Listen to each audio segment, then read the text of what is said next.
Hello friends, welcome back to MSREवर classes. तर आज आपण पाहणार आहोत डबल सिल्क थ्रेडमध्ये लीफ फिलिंग कशा प्रकारे करायची। तर इथे सगळ्यात अगोदर तुम्ही पाहू शकता फायनल लीफचा लुक कसा असेल। तर चला तर आपण लीफला सुरुवात करू। लीफला सुरुवात करताना सगळ्यात अगोदर इथं लीफ तुम्हाला मार्किंग करून घ्यायचं आहे। हे लीफ तुम्ही डायरेक्टली देखील पेपरवरती करू शकता किंवा मग असं त्या पेपरचं कटिंग करून खाली ठेवायचं फॅब्रिकवर आणि मग नंतर लीफची फिलिंग करून घ्यायची। याची ड्रॉइंग झाली आहे। इथे ड्रॉइंग व्यवस्थित करून घेतली। आता या ड्रॉइंगवरतीच आपल्याला डबल सिल्क थ्रेड यूज करायचा आहे। इथे जर तुमच्याकडे एक सिंगल सिल्क थ्रेड असेल त्याच्यापासून डबल कसा बनवायचा हे आपण या अगोदरच्या व्हिडिओमध्ये पाहिलेलं आहे। तर आता या दोन्ही थ्रेडला एकत्रमध्ये पकडायचं आणि याला नॉट द्यायची आहे व्यवस्थित। इथे होईल तेवढं पॅक नॉट द्यायचा प्रयत्न करायची, टाईट नॉट बसली पाहिजे, नाहीतर आपण ज्यावेळेस वर्क करू त्यावेळेला ती नॉट सुटली जाईल। याच्यासाठी व्यवस्थित नॉट घ्यायची। त्याचबरोबर आता इथं आरीवर्कची निडल यूज केलेली आहे। आरीवर्कची निडल याच्यासाठी यूज करायची आहे जेणेकरून आपल्या वर्कलाही फिनिशिंग आली पाहिजे। हे तुम्ही साध्या सुईमध्ये देखील करू शकता। खालून धागा वर आला, धागा वर आल्याच्या नंतर याला एक स्टिच घ्यायचा, एक स्टिच घेतला, परत त्याच्या खाली अजून एक छोटी चेन करायची, म्हणजे एक लॉंग एक शॉर्ट असा टाका घ्यायचा इथे।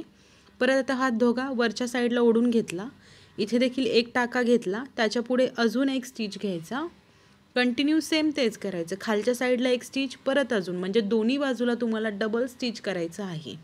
वरती पण एक टाका घेतला लॉंग, त्याच्या पुढे एक छोटी चेन करायची जी की फक्त तुमच्या डोळ्यांना दिसली पाहिजे, एवढी छोटी चेन घ्यायची आहे। सेम कंटिन्यू आता तेच एक लॉंग एक शॉर्ट कंटिन्यूअस चेन स्टिचेस करायचे आहेत। एक लॉंग घ्यायची, एक शॉर्ट घ्यायची। आणि डबल सिल्क थ्रेड जर यूज केला या लीफ फिलिंगमध्ये तर तो धागा तुटत नाही। जर तुम्ही सिंगल थ्रेडने ट्राय करताय तर धागा तुटू देखील शकतो आणि याच्यामध्ये गॅप देखील राहतो वर्कमध्ये। त्यासाठी कंपल्सरी डबल थ्रेड यूज करायचा सिल्कचा। आता कंटिन्यू हे स्टिचेस होत आहेत। वरच्या साईडला डबल स्टिच, तेच या लाईनवरती खाली देखील डबल स्टिच करायचं आहे। अशा पद्धतीने हे आपलं लीफ फिलिंग कंप्लीट होत आहे। आता इथे पुढे तुम्ही कंटिन्यू करा। सेम तेच स्टिचेस आहेत, जे वरती पाहिले तेच खाली लास्टपर्यंत घ्यायचे आहेत। एक बाजू अगोदर कंप्लीट करायची, नंतर सेकंड बाजू कंप्लीट करायची, म्हणजे ही साईड अगोदर कंप्लीट झाली तुमची राईट साईड, त्याच्यानंतर तुम्ही लेफ्ट साईडला देखील कंटिन्यू करू शकता।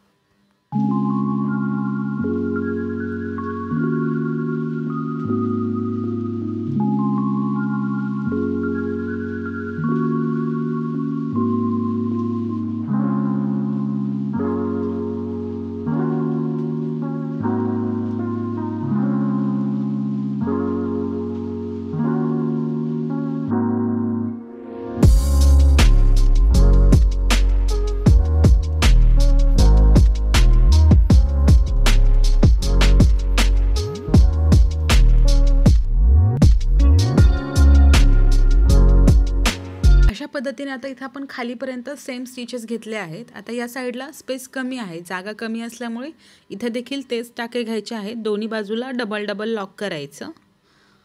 आता इथे शॉर्ट स्टिचेस जे असणार आहेत ते खूप छोटे झालेले आहेत, कारण आपला इथे जे लीफ करत आहोत त्याचा गॅप देखील कमी झालेला आहे। सो आता इथे जवळजवळ टाके घ्यायचे आहेत, खूप छोटे येतील, पण दोन्ही साईडला डबलच घ्या। जर तुम्ही सिंगल टाका घेतला आणि तसाच धागा पुढच्या साईडला ओढला तर तो पूर्ण असा धागा रिपीट येईल तुमचा। त्याच्यासाठी इथं डबल लॉक करा, एक सिंगल, परत निडल खाली गेली, आता डबल। आता इथे शेवटी नॉट द्यायची, जी आपण रेग्युलर नॉट देतो, बीड्सवर थ्रेडवर कोणतंही वर्क करताना नॉट देतो, तीच नॉट इथं कंपल्सरी करायची। खालच्या साईडला नॉट दिल्याच्या नंतर परत वरच्या साईडनं स्टार्ट करायचं आहे, खालून परत वरती जायचं नाही।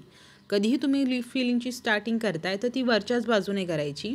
आता इथं देखील दोन्ही साईडला डबल डबल स्टिचेस आहेत, जे तुम्ही राईट साईडला स्टिचेस घेतले तेच आता लेफ्ट साईडला स्टिचेस घ्यायचे आहेत। दोन्ही पण बाजूला डबल लॉक आहे।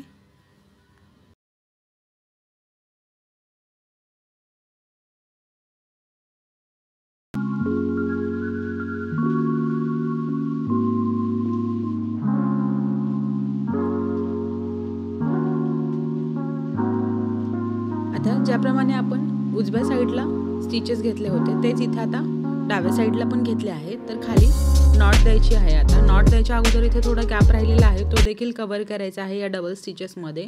आणि याच्यासाठी जी आपण निडल यूज केली आहे ती थ्रेडवर्कची निडल आहे। तुम्ही 24 नंबर निडलपेक्षाही तुम्हाला ही जी थ्रेडवर्कसाठीची निडल असते, जे आपण टुलिपच्या यूज करतो, त्यापेक्षाही या निडलने फिनिशिंग खूप छान येते। ज्या निडलचा की नंबर वगैरे तुम्हाला सगळं काही कमेंट करा, त्याच्यामध्ये तुम्हाला शेअर केलं जाईल। सो आता इथे ही कंप्लीट लीफ झाला आहे।